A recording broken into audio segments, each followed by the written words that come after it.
తిరుమలలో రథసప్తమి వేడుకలు వైభవంగా సాగుతున్నాయి. లక్షలాది మంది భక్తులు స్వామివారి వాహన సేవను ప్రత్యక్షంగా తిలకించేందుకు తిరుమలకు చేరుకుంటున్నారు. దీంతో తిరుమల మొత్తం కూడా జనసంద్రంగా మారిపోయింది. ఎన్నడూ లేని విధంగా తిరుమలకు భక్తుల తాకిడి అయితే పెరుగుతుంది. అలిపిరి నుంచే భక్తుల వాహనాల రద్దీ కొనసాగుతుంది. అలిపిరి టోల్గేట్ వద్ద దాదాపు గంట పైగా సమయం వాహన తనిఖీల కోసం భక్తులు వేచి ఉండాల్సిన పరిస్థితి ఏర్పడుతుంది. ఇక మాడవీధులు ఉన్నటువంటి గ్యాలరీలన్నీ కూడా పూర్తిగా భక్తులతో నిండిపోయాయి. శ్రీవారి దర్శనానికి సంబంధించి వైకుంఠం క్యూ కాంప్లెక్స్లో ఉన్నటువంటి కంపార్ట్మెంట్లన్నీ పూర్తిగా నిండిపోయాయి. నారాయణగిరి ఉద్యానవనంలో ఉన్న కంపార్ట్మెంట్లు నిండిపోయాయి. అటు తర్వాత ఉన్నటువంటి క్యూ లైన్లో దాదాపు 2 కిలోమీటర్ల మేర క్యూ లైన్లో భక్తులు వేచి ఉన్నారు. ప్రస్తుతం ఆక్టోపస్ సర్కిల్ నుంచి కూడా భక్తులు క్యూ లైన్లో కనుమతిస్తున్నారు.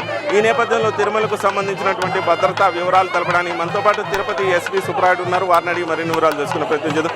చెప్పండి, భద్రతా పరంగా ఎలా ఏర్పాట్లు చేస్తున్నారు? భక్తుల తాకిడి ఎన్నడూ లేని విధంగా ఉన్న నేపథ్యం.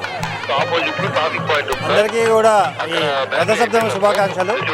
తిరుమలలో రథసప్తమి ఆల్మోస్ట్ సూర్యప్రభ వాహనం ఎండింగ్కి వచ్చింది.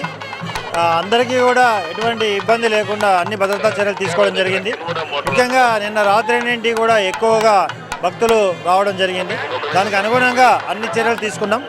ముఖ్యంగా ఇది గ్యాలరీలో అయితేనేమి, ఇన్నర్ రింగ్ రోడ్లో అయితేనేమి, పార్కింగ్ ప్లేసెస్ అయితేనేమి అన్నీ కూడా నిండిపోయినా కానీ భక్తులను వైపు దర్శనాన్ని తీసుకుంటూ వారికి ఎక్కువ దర్శనాలు కల్పించే విధంగా టీటీడీ అండ్ విజిలెన్స్ వారితో కోఆర్డినేట్ చేసుకోవడం జరిగింది. అదేవిధంగా మోడల్ స్ట్రీట్స్లో అందరినీ కూడా చెక్ చేసి పూర్తిగా ఎక్కడ ఖాళీ ఉంటే అక్కడ ప్లేసెస్ తీసుకోవడము, అదేవిధంగా మోడల్ స్ట్రీట్స్ నుండి ఇన్నర్ రింగ్ రోడ్లు ఎక్కువగా వారిని అదుపు చేయడం, ఎక్కడ ఎటువంటి ఇబ్బందులు కలగకుండా ఒక పండుగ వాతావరణంలో అందరినీ కూడా భక్తులకి సూచనలు చేయడం వారు కూడా పాటించారు.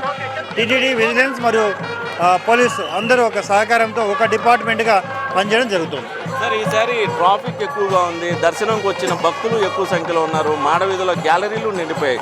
ఇలా 3 వైపులు కూడా మేనేజ్ చేసుకోవాల్సిన పరిస్థితి ఉంది. దీనికి యాక్షన్ ప్లాన్ ఎలా పెట్టారు? ట్రాఫిక్ ఎక్కువ ఉంది, కానీ అన్నీ కూడా ఒకవైపు మనకి వస్తున్న ట్రాఫిక్ని బట్టి జిఎన్సీ దగ్గర ఎన్ని వెహికల్స్ వస్తున్నాయి ఏంటి చూసుకొని దానికి అనుగుణంగా మనం చర్యలు తీసుకుంటున్నాం. ఇన్ అండ్ అవుట్ని పూర్తిగా ఎక్స్పెక్ట్ చేస్తున్నాం. ఎనీవే అలిపిరి దగ్గర కూడా ఎక్కువగా ట్రాఫిక్ ఉంది.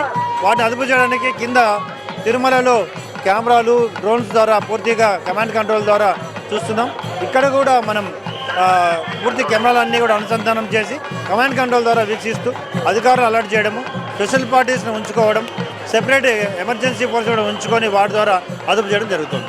సో మొత్తంగా ఎంతమంది భద్రతా సిబ్బంది విధుల్లో ఉన్నారు? సీసీ కెమెరాలకు సంబంధించిన మానిటరింగ్ ఎలా జరుగుతుంది? దాదాపు 1260 మంది పోలీసులు, ఎన్డీఆర్ఎఫ్, ఎస్డీఆర్ఎఫ్, ఏపీఎస్పీ వివిధ రకాల ఫోర్స్ అన్నీ కూడా పనిచేస్తున్నాయి. దాంతోపాటు ఇక్కడున్న కెమెరాలన్నీ కూడా ఇంటిగ్రేట్ చేస్తూ ఇంటిగ్రేటెడ్ కమాండ్ కంట్రోల్లో అడిషనల్ ఎస్పీ స్థాయి అధికారిని కూర్చోబెట్టి అక్కడ మానిటర్ చేయడం జరుగుతుంది. అటు తిరుపతిలో కూడా కమాండ్ కంట్రోల్కి డ్రోన్స్ అన్నీ చూస్తూ శ్రీవారి మెట్లు, అలిపిరి, తర్వాత రైల్వే స్టేషన్, బస్ స్టాండు, అన్నీ జిఎన్సీ ఇవన్నీ కూడా పూర్తిగా మానిటర్ చేయడం జరుగుతుంది.